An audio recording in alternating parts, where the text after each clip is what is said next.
आतंक छोड़ना यार। जी हाँ, ये वो संदेश है जो भारत ने मियां नवाज शरीफ को दिया है। मोदी और शरीफ की मुलाकात का पूरा लबोलुआब यही है। लेकिन क्या पाकिस्तान की बातों पर यकीन किया जा सकता है? क्यों नवाज शरीफ ने मोदी से मुलाकात के बाद अपने बयान में एक बार भी आतंकवाद का जिक्र नहीं किया? हालांकि नवाज शरीफ ने आज तक से कहा कि ईद के बाद पीएम मोदी पाकिस्तान आए, ऐसा वो मानते हैं, ख्वाहिश उन्होंने जाहिर की है। वाजपेयी से छूटी बात आगे बढ़ानी है। लाहौर डिक्लेरेशन का भी जिक्र किया 1999 का, और कहा कि वहीं से मैं बातचीत आगे ले जाना चाहता हूं। ऐतिहासिक मौका इसे करार दिया दोनों देशों के बीच। लेकिन सवाल वहीं पर आकर अटक जाता है कि अपने पूरे प्रेस ब्रीफिंग में, प्रेस बयान में एक बार भी आतंकवाद, 26/11, हाफिज सईद या फिर दाऊद इब्राहिम जैसे शब्द नहीं आए। तो क्या पाकिस्तान की नीयत रिश्तों को बेहतर करने के लिए आतंकवाद के मुद्दे पर साफ है? भारतीय विदेश मंत्रालय ने बार बार कहा कि नवाज शरीफ से आतंकवाद पर बात हुई। यही है आज का हमारा मुद्दा। सबसे पहले सुनिए क्या कहा नवाज शरीफ ने मोदी से मुलाकात पर। I want to say that I'm very pleased to be in New Delhi at the invitation of Prime Minister Modi. Yesterday I attended his oath-taking ceremony. He invited me and I felt great pleasure in responding positively, and I also feel privileged to be here in Delhi after a very long time. Today I had a good and constructive meeting with Prime Minister Modi this afternoon. It was held in a warm and cordial atmosphere. We agreed that our meeting in New Delhi should be a historic opportunity for both our countries. I pointed out that we were at the beginning of our respective tenures with a clear mandate. This provides us the opportunity of meeting the hopes and aspirations of our peoples, that we will succeed in turning a new page in our relations. The 1.5 billion people of the two countries want us to focus on their well-being and welfare.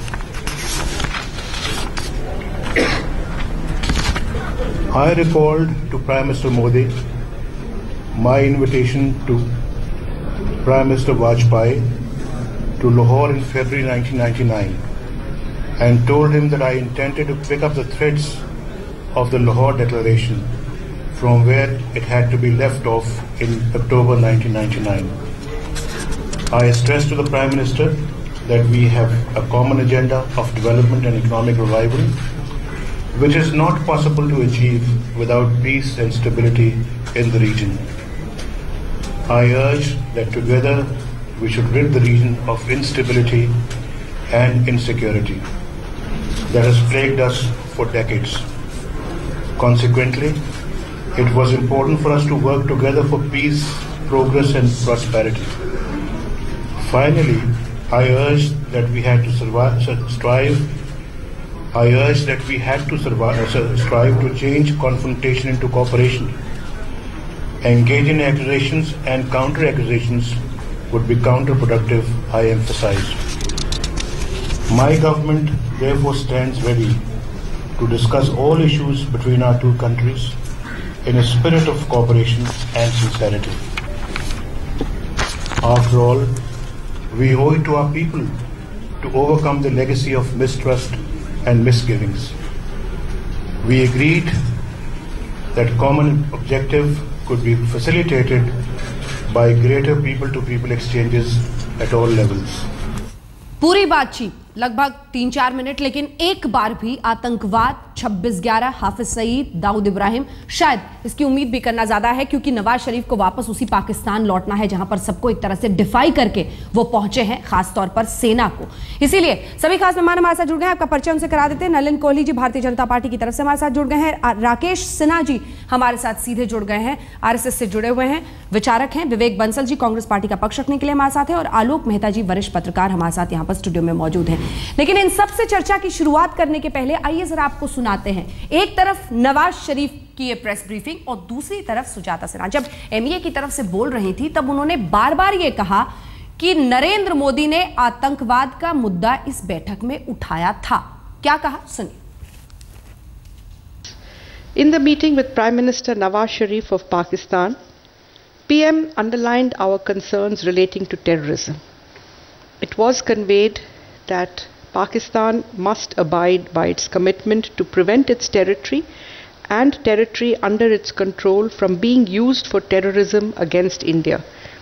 We also expect that necessary steps will be taken in the Mumbai terror attack trial underway in Pakistan to ensure speedy progress of the case and the conviction of those responsible. The PMs agreed that the foreign secretaries will remain in touch and explore how to move forward. इसी मुद्दे पर हम करेंगे चर्चा। हम तो ये कह रहे हैं आतंक छोड़ना यार, लेकिन जब पाकिस्तान के प्रधानमंत्री की हिम्मत यहाँ नहीं दिखा पाते कि इन शब्दों का वो प्रयोग करें और एक कमिटमेंट जाहिर करें, तो फिर पाकिस्तान लौटकर ही वो क्या कर लेंगे? ये है वो बड़ा सवाल जिसके साथ हिंदुस्तान को आगे बढ़ना पड़ेगा। नलिन कोहली साहब, बीते दिन तक जब जब हमारी बात होती थी आप यही समझाते रहते थे कि ये तो शिष्टाचार के तहत वो आ रहे हैं, सार्क देशों का सम्मेलन है, लेकिन चलिए अब उस बात के लिए आपको कम से कम उस बात को पीछे छोड़ देते हैं और मुद्दे की बात पर आते हैं। हिंदुस्तान और पाकिस्तान जब मिलते हैं तो सिर्फ सार्क देशों के अस्तित्व नहीं रह जाता है, दो ऐसे पड़ोसी देशों का जिनमें एक जबरदस्त परेशानी है और आतंकवाद जैसे मुद्दे पर। नवाज शरीफ का उस शब्द तक का आज अपने प्रेस ब्रीफिंग में जिक्र ना करना क्या कहता है? मैं अपने बात और अपनी पिछली चर्चा के पर कायम हूं और उसे मैं बताने का प्रयास करूंगा क्यों। एक सेकंड के लिए अगर रुके अंजना जी, तो आप भारत और हमारे श्रीलंका के राष्ट्रपति के बीच की वार्ता जो हुई उसका अभी तक जिक्र नहीं किया। स्वाभाविक है, भारत और पाकिस्तान पे एक एक्साइटमेंट होती है, उम्मीद होती है, एक चिंता होती है, ये सब है तो उस पर फोकस आ जाता है। लेकिन कई महत्वपूर्ण बात किन्हीं वजहों से नलिन कोहली जी का संपर्क टूट गया। एक बार फिर से उनसे बातचीत करने की कोशिश करेंगे, क्या वो कह रहे हैं सुनना महत्वपूर्ण है। लेकिन राकेश सिन्हा जी, मैं आपको यहां पर लाना चाहती हूं। ये जो सार्क और उसके इर्द गिर्द पूरे मामले को, ठीक है, हमें आर्थिक व्यापार, एक आर्थिक अर्थतंत्र भी है जिस पर ध्यान देना जरूरी है हिंदुस्तान के लिए, लेकिन जब जब पाकिस्तान की बात आती है तो ये पूछा जाएगा कि आपने क्या हासिल किया किसी भी मुलाकात से। ये मुलाकात हुई, हमने प्रशस्त तरीके से अपनी बात कही, लेकिन नवाज शरीफ ने आतंकवाद का जिक्र तक नहीं किया। क्या समझे? बहुत महत्वपूर्ण बात यह है कि दोनों देशों में कॉन्फिडेंस बिल्डिंग मेजर हुआ है। जब नई व्यवस्था आई है, नए प्रधानमंत्री आए हैं, नई सरकार बनी है, उसके बारे में जो पूर्वाग्रह था, निश्चित रूप से पूर्वाग्रह था, एक अविश्वास का माहौल था। आज इस वार्ता ने एक साथ उस पूर्वाग्रह और अविश्वास के माहौल को समाप्त कर दिया। एक जो सफलता मिली है, नवाज शरीफ जब भारत आए और भारत आकर जब उन्होंने वार्ता की, उसके परिणाम को आप देखिए। इसके पहले जब मुशर्रफ आए थे और वाजपेयी जी से उनकी मुलाकात हुई थी और मुशर्रफ ने प्रेस के सामने जाकर जिस ढंग का बयान किया था वो भारत के लिए एम्बैरेसिंग था। पूरे वार्ता को उन्होंने विफल कर दिया। आज नवाज शरीफ प्रेस के सामने कंट्रोल्ड स्टेटमेंट दे रहे थे, क्योंकि देखिए नवाज शरीफ के हाथों में सब कुछ नहीं है। पाकिस्तान को जाना है। अब पाकिस्तान की स्थिति आप देख रहे हैं, जिस देश को अपने ही सिविलियन के लिए आर्म्ड फोर्सेज का यूज करना पड़े, वायुसेना का उपयोग करना पड़े। 3-4 दिन पहले पाकिस्तान ने अपने सिविलियन को मारने के लिए वायुसेना का उपयोग किया। उस पाकिस्तान की स्थिति, एक फ्रेगमेंटेड गवर्नमेंट वहां पर है। सरकार की शक्तियां 3 भागों में विभाजित हैं, आईएसआई, कुछ धार्मिक नेता, और आईएसआई आर्मी और धार्मिक नेता, तीसरा सरकार। लेकिन आज ऐसी स्थिति आ रही है कि पाकिस्तान की जनता और पाकिस्तान की सरकार में कुछ सकारात्मक बदलाव है और उन्होंने एक लेजिटिमेट तरीके से बात की है। मैं इस वार्ता को एक सिंबॉलिकली सक्सेसफुल मानूंगा। पाकिस्तान की स्थिति चूंकि अनप्रेडिक्टेबल होता है, इसलिए बहुत कुछ इस पर निष्कर्ष निकालना कठिन है। एक बात जो मैं इसमें ऐड करना चाहूंगा अंजना जी, कि ये अनकन्वेंशनल डिप्लोमेसी है। कन्वेंशनल डिप्लोमेसी तब होता है जब आप एजेंडा बनाकर जाते हैं। दाऊद का है, बाकी टेररिज्म का है, तो क्रॉस बॉर्डर टेररिज्म का है, या बॉर्डर का प्रॉब्लम है। ये अनकन्वेंशनल डिप्लोमेसी में एक तरीके से व्यापक आधार पर बात की जाती है, जो भूमिका तैयार करता है भविष्य की वार्ता का। और मुझे लगता है उसके लिए यह वार्ता सफल, रचनात्मक और कुछ हद तक जो नवाज शरीफ ने कहा ऐतिहासिक है। अब जितना नवाज शरीफ के हाथ में उन्होंने किया, जाने के बाद पता चलेगा कि उनको पाकिस्तान की आर्मी और आईएसआई किस रूप में रेसिप्रोकेट कर रही है। कौन सी पार्टी सत्ता के किस तरफ है, इससे शब्द बड़े बदलते हैं। मैं आपके पास लौटूंगी राकेश जी। ये प्रतीकात्मक सफलता क्या चीज है ये आपसे समझेंगे, क्योंकि 26/11 के जितने भी विक्टिम्स हैं उनके परिवार वाले आज भी इंतजार कर रहे हैं इंसाफ का। ये प्रतीकात्मक सफलता क्या होती है, इस पर मैं विश्लेषण आपसे करूंगी, लेकिन उससे पहले मैं चाहती हूँ कि नलिन जी, आप बीच में आपका संपर्क टूट गया था, आप अपनी बात जरा पूरी करें। हाँ, मुझे पता नहीं अगर आप पहले अंजना जी मेरी बात सुन पाई थी, तो मैंने कहा था कि इसको जब मैं अपने शब्दों पर कायम हूं, जो आप ही के शो पे कुछ दिन पहले मैंने कहा था, ये सारे नेशंस आए थे, स्वाभाविक है कि हम सब की दृष्टि जो है ज्यादा पाकिस्तान की तरफ रहती है, लेकिन कई महत्वपूर्ण बातें हुई हैं श्रीलंका के राजपक्षे जी से भी, हामिद करजाई जी से भी, कई और देशों भी हैं। और अगर मैं श्रीलंका का एक वाक्य में कहूं, 13th अमेंडमेंट फिशरमैन्स को लेके महत्वपूर्ण बातें। लेकिन अब लौट जाते हैं हम पाकिस्तान वाले विषय पे। स्ट्रक्चर्ड टॉक्स के बाद के संकेत तो पहले ही निकल आए हैं। जब फॉरेन सेक्रेटरीज मिलेंगे तो एजेंडा सेट होता है, स्ट्रक्चर्ड टॉक्स होते हैं। मैंने औपचारिकता की जो उस बात कही थी उस दिन, तो यह स्वाभाविक है कि पहली बात तो स्वागत करना चाहिए कि हर देश के जो यहाँ राष्ट्रपति या हेड्स ऑफ गवर्नमेंट आए उस उत्सव में, लोकतंत्र के उत्सव में भाग लेने के लिए हम आभारी हैं उसके लिए।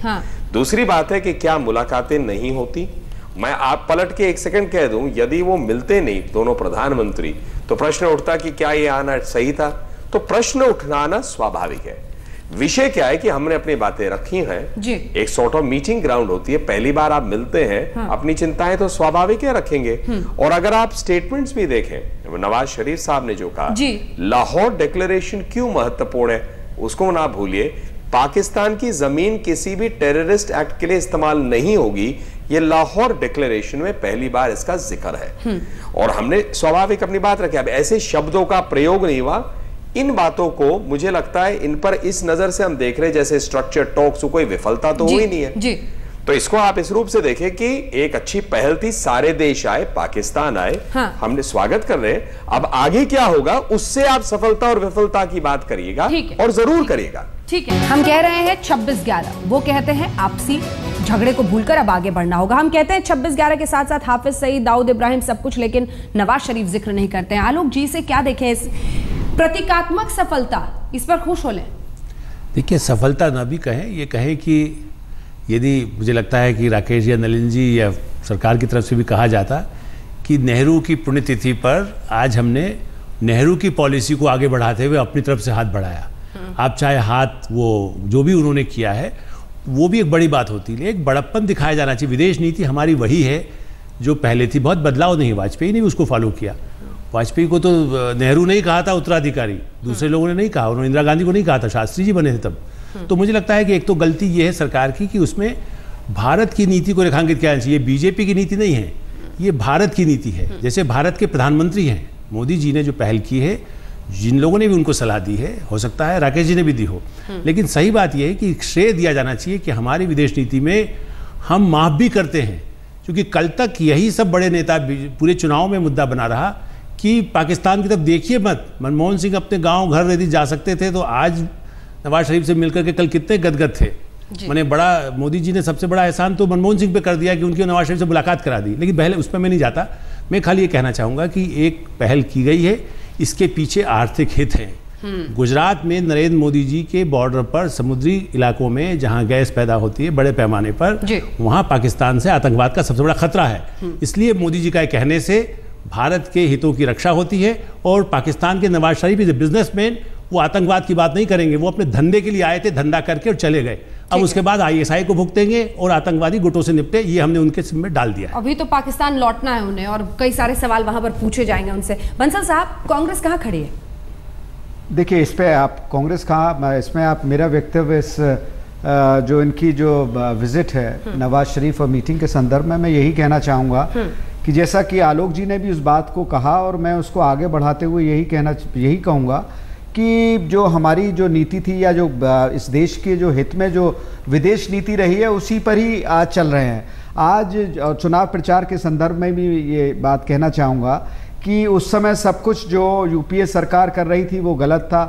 उस समय ये यहाँ तक कहा जा रहा था कि बिरयानी और उस सब की बात की जा रही थी। उस समय आतंकवाद, और आपने भी जैसा इस बात को कहा कि मुद्दे अभी नहीं बदले हैं, चाहे वो बम्बई के आतंकवाद के जो शिकार रहे हों उनकी बात हो या आतंकवाद की बात हो। एक चीज और मैं बस इसमें नवाज शरीफ जी इतना तो कह सकते थे कि हम लोग आतंकवाद की भर्त्सना करते हैं उसे खत्म करने के लिए। मैं ये नहीं कह रहा कि वो उस मुद्दे को ये कहते कि हम अपनी क्रॉस बॉर्डर टेररिज्म आतंकवाद को अगर विषय को छू देते तो शायद एक संदेश जाता कि सही शुरुआत। कोहली साहब जल्दी से छोटा रिएक्शन। पहले तो आउटकम की अपेक्षा करना जब स्ट्रक्चर टॉक्स एक पूर्ण रूप से नहीं हुए, मुझे लगता है वो अस्वाभाविक है।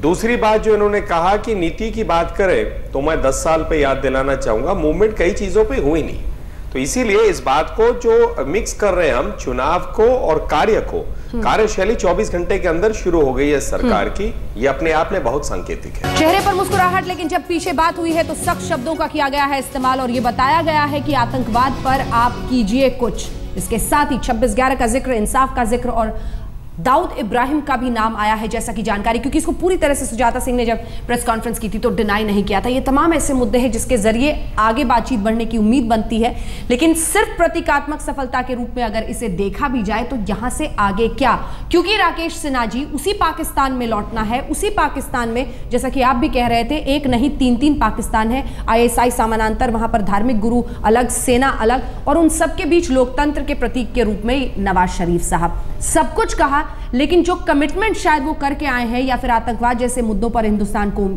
उम्मीद है, वो यहां बोल तक नहीं पाए, शब्द तक इस्तेमाल नहीं कर पाए।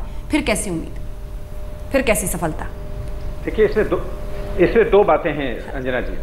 पहली बात तो यह है कि नरेंद्र मोदी की जो उदारवादी ताकतें आलोचना करती थी कि ये राज्य की सरकार चलाते थे, डिप्लोमेसी इनके बस की बात नहीं है, वो आलोचना निरस्त हुई। नरेंद्र मोदी की सरकार ने पहले दिन से अंतर्राष्ट्रीय मंच पर सबसे जटिल और कठिन विषय को अपने हाथ में लिया। एक तो ये महत्वपूर्ण सफलता है। दूसरी जो मैं बात कहना चाहता हूं कि भारत जब पाकिस्तान से आज बात कर रहा था या कल बात किया, तो भारत नवाज शरीफ की सीमाओं को और पाकिस्तान की प्रकृति को दोनों को अच्छी तरह से जानता है, और जानते हुए ये बातें शुरू हुई। और एक जो अंतिम बात मैं कहना चाहता हूं कि नेगोशिएशन टेबल पर कौन बैठा हुआ ये बहुत महत्वपूर्ण है। देखिए नवाज शरीफ ने वाजपेयी की लाहौर समझौते की, लाहौर डॉक्ट्रिन की बात की, उन्होंने गुजरात डॉक्ट्रिन की बात नहीं की, उन्होंने मनमोहन सिंह के डॉक्ट्रिन की बात नहीं की। अर्थात पिछले 10 साल का समय भारत ने गंवाया है, न कूटनीति के स्तर पर न सैन्य शक्ति के स्तर पर, दोनों स्तरों पर डिजास्टर था। 10 साल का डिप्लोमेटिक एफर्ट डिजास्टर में परिणत हुआ। इसीलिए पाकिस्तान में बीहेडिंग होती थी सीमाओं पर, टेररिज्म का आयात होता था और हम कुछ नहीं कर पा रहे थे। भारत इस स्थिति को जानता है और इस स्थिति को निपटना जानता है, इसलिए डिप्लोमेटिकली हमने निपटा है। जरूरत पड़ेगी, जहां जैसी जरूरत पड़ेगी, कोल्ड एंड हॉट, भारत उसका व्यवहार करेगा, लेकिन शुरुआत हमेशा रचनात्मक वार्ता के द्वारा और सकारात्मक होना चाहिए। बंसल साहब, पिछले 10 वर्षों में आपने सिर्फ लुटाया, गंवाया। देखिए हमने हमेशा, हम लोगों के चाहे वो मुंबई के हमले के पश्चात की बात हो, हमने जिस तरीके का सख्त रवैया, चाहे वो जो जिस तरीके से एक फौजी का सिर कटा, उस पर भी हम लोगों का जो कड़ा रुख था, और यही कारण रहा कि हम लोगों ने कोई वार्ता, इस उच्च स्तरीय वार्ता नहीं की। और इस बात को हमने बार बार जहाँ पे भी फोरम मिला, हम लोगों ने इस चीज़ की न सिर्फ आलोचना की, बल्कि ये पाकिस्तान को कि जो शीर्ष जो उस समय नेता थे उनको ये संदेश पहुँचाया या अपने शब्दावली के माध्यम से कि उनके खिलाफ कड़ी कार्रवाई, और भारत इसको बर्दाश्त नहीं करेगा। आज मैं यही कहना चाहता हूं कि उस समय जब मनमोहन सिंह जी के जब किसी भी निमंत्रण पर जाने के पाकिस्तान पे सवाल उठता था, बीजेपी ने हमेशा उसकी आलोचना की। क्या ये नवाज शरीफ की, क्या ये नकारात्मक रवैया नहीं था? और आज स्थिति बदल गई है। आज जो भी उन्होंने किया वो सही है। क्या अपनी अंतरात्मा पर हाथ रख के ये पूछें कि अगर ये कदम कांग्रेस ने आज उठाया होता तो इनका क्या रवैया रहता, इनकी क्या पोजीशन उस समय होती, क्या स्टैंड होता? तो आज बड़ा सरल है, इसमें ज्यादा कोई कॉम्प्लिकेटेड नहीं है। कुंभकर्ण की नींद सोती हुई सरकार को अगर 9 साल रखते उनके नेता को उठकर प्रश्न पूछना पार्लियामेंट में, तो वैसी सरकार से अपेक्षा एक होती है। और 24 घंटे के कम समय के अंदर में कार्यकाल लेने से पहले एक प्रधानमंत्री देश के लिए काम करना शुरू कर देते हैं, और मतलब जटिल विषयों को भी डील करना, तो दोनों अलग है।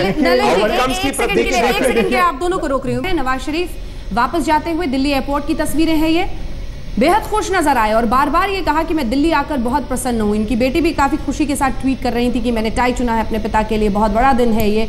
तो इससे इस बात का इजहार कम से कम होता है कि निजी तौर पर नवाज शरीफ बेहद खुश हिंदुस्तान आके, और इस बात से भी वो खुश हैं कि उन्होंने निमंत्रण दिया है। लेकिन इन सब के बीच हिंदुस्तान के नज़रिए से देखें और हिंदुस्तान पाकिस्तान के रिश्तों के नज़रिए से देखें तो आतंकवाद वो सबसे बड़ा नासूर जो हिंदुस्तान के लिए परेशानी का सबब बना हुआ है, उस शब्द का जिक्र नहीं किया नवाज शरीफ ने अपनी प्रेस ब्रीफिंग में।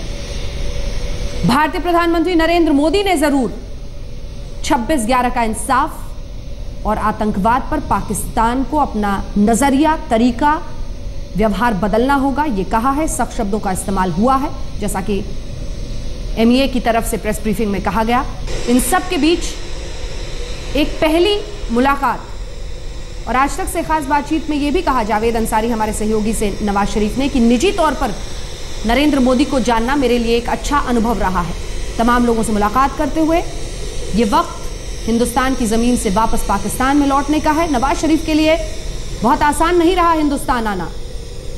अन्य सार्क देशों के राष्ट्राध्यक्षों ने फौरन हामी भर दी थी, लेकिन पाकिस्तान में जलेबी छनती रही, कभी सेना खींचती, कभी आईएसआई। लेकिन इन सब के बीच नवाज शरीफ ने पाकिस्तान के लोकतांत्रिक प्रतिनिधि के रूप में ये फैसला बरकरार रखने में सफलता हासिल की कि वो हिंदुस्तान पहुंचे, वो आए, शपथ ग्रहण समारोह का हिस्सा बने, मुलाकात हुई और अब वक्त विदाई का है।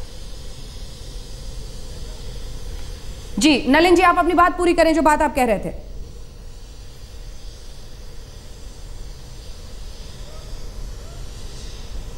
नलिन जी, क्या आप मेरी आवाज सुन रहे हैं? नलिन जी से फिर एक हमारा संपर्क टूट गया है। आज बीजेपी के नेता बार बार कट रहे हैं, बात नहीं हो पा रही। बंसल साहब बोलिए अपनी बात पूरी। देखिए, मैं यही कहना चाहूंगा, जहां तक आपने ये कहा कि नवाज शरीफ बहुत प्रसन्न मुद्रा में यहां से गए, आपको बीते दिनों में जब याद हो आपको कि जनरल मुशर्रफ यहाँ आए थे, अपनी हवेली में भी गए थे और जो उन्होंने जगह जगह अपने वहाँ जाके भ्रमण किया तो बहुत प्रसन्न होकर गए थे यहाँ से। और ये भी प्रतीत हुआ था उनकी वार्ता के पश्चात कि मसले सुलझ रहे हैं। पर आपको याद होगा कि उसी के पश्चात किस तरीके से घटनाक्रम या आतंकवाद को लेकर होते रहे। तो ये कहना कि आज हमने 1.5 दिन में हमने ये कदम उठाया, एक संदेश दिया। देखिए, संदेश तो देना कोई भी सरकार आएगी उसे देना है, पर लेकिन वो धरातल पे या उसके यथार्थ में कितना वो परिवर्तित होता है, जो हमारी आशाएं हैं, जो हमारी अपेक्षाएं हैं आतंकवाद को लेकर, सवाल ये है। और देखिए, जाहिर सी बात है, सरकार की शुरुआत है, हमें सिर्फ आलोचना के लिए आलोचना नहीं करनी, पर लेकिन इनका स्टैंड भी हमें याद करना होगा। हम बार बार मैं इस बात को कहना चाहूंगा। ठीक है, यही सवाल आलोक जी से करते हैं। आलोक जी, दम में है कांग्रेस की बात में? देखिए, ये सही है कि जिस तरह से पहल हुई, लेकिन मैं फिर भी कहूंगा जो गाड़ी चूक गई या उसके बाद यदि जो गलतियां हुई हैं उसको भी कांग्रेस ये मान सकती है कि चलिए इस बात का स्वागत तो करना चाहिए, क्योंकि कहीं कहीं आगे बढ़ रहे हैं हम। वार्ता का कोई चारा नहीं है। देखिए, युद्ध होने के बाद भी शिमला समझौता के लिए इंदिरा गांधी जैसी नेता को भी आगे आना पड़ा था। आप यदि जीत भी जाते हैं उसके बाद भी आपको बातचीत करना होती है। इसलिए मोदी के इस पहल को लेकर के मुझे लगता है कि सारे देश में ये तो बनना चाहिए कि हमने पहल की, लेकिन अब दबाव बढ़ाना चाहिए। देखिए, सार्क देशों का यदि समर्थन मिला है तो उन देशों का समर्थन, अमेरिका की निगाह भी रहती है। नवाज शरीफ कमजोर हैं, लेकिन आईएसआई और उनको जिस तरह से अफगानिस्तान में तालिबान को नष्ट करने के लिए अमेरिका ने इस्तेमाल किया, उस तरह से भारत भी एक अंतर्राष्ट्रीय दबाव इसका फायदा उठा सकता है। और उसमें मैं तो ये मानता हूं कि और दलों को भी व्यापक रूप से समर्थन लेना चाहिए। बल्कि मैं मानता हूं कि इस बारे में मोदी जी ने मनमोहन सिंह से मुलाकात की औपचारिक। बेहतर यह है कि वो सोनिया गांधी, राहुल चाहे नहीं जानते हो, लेकिन जो ऐसे बड़े और नेता हों उन सबको या सर्वदलीय नेताओं को बुला करके भी शायद वो बात करें और करना चाहिए, ताकि भारत का दबाव बने। के पहले आप इस तरह से सभी पार्टीज को कॉन्फिडेंस मिले। और इसीलिए राकेश जी, जो सवाल वो पूछ रहे उसका जवाब नहीं मिला। क्या सिर्फ आलोचना के लिए अब तक आलोचना करते थे बीजेपी, ये माने क्योंकि नलिन जी से संपर्क कट गया है? देखिए, मैं एक बात बता दे रहा हूं कि जब घटनाएं घटती थी तब भारत की प्रतिक्रिया क्या होती थी। अब 2 साल पहले जो घटना घटी, 6 महीने पहले जो घटना घटी, उस वक्त सरकार नहीं, राकेश जी, वो घटनाएं कांग्रेस के साथ नहीं घटती थी, वो घटनाएं हिंदुस्तान के साथ घटती थी। जरदारी या फिर उससे पहले मुशर्रफ, तब जिस तरह की आलोचना होती थी, घटनाएं कांग्रेस या बीजेपी के साथ नहीं, हिंदुस्तान के साथ घटती हैं। भारत को दंतहीन और विषहीन बना दिया था। आज नेगोशिएशन टेबल पर नरेंद्र मोदी ने बता दिया है कि आतंकवाद के 26/11 पर और दाऊद के मामले में भारत कोई कंसेशन करने नहीं जा रहा है। इन शर्तों के साथ आज शरीफ वापस गए हैं, लेकिन उन्होंने प्रेस के सामने ऐसी कोई बात नहीं की जिससे इस वार्ता की शुरुआत को एक सबोटाज हो जाए। सिर्फ सबोटाज नहीं किया जो मुशर्रफ क्या करते थे। इससे मुझे लगता है कि इस वार्ता के द्वारा एक रचनात्मक पहल हुई है। और आलोक जी ने ठीक कहा कि आपको युद्ध से पहले भी वार्ता और युद्ध के बाद भी वार्ता आदि और अंत दोनों होता है। और यदि वार्ता के द्वारा यदि पाकिस्तान को हम कन्विंस करने में सफल हुए, एक बात मैं इसमें जोड़ना चाहता हूँ, ये समझदारी के शब्द कांग्रेस शासन में नहीं आते थे राकेश जी। वार्ता आज महत्वपूर्ण है।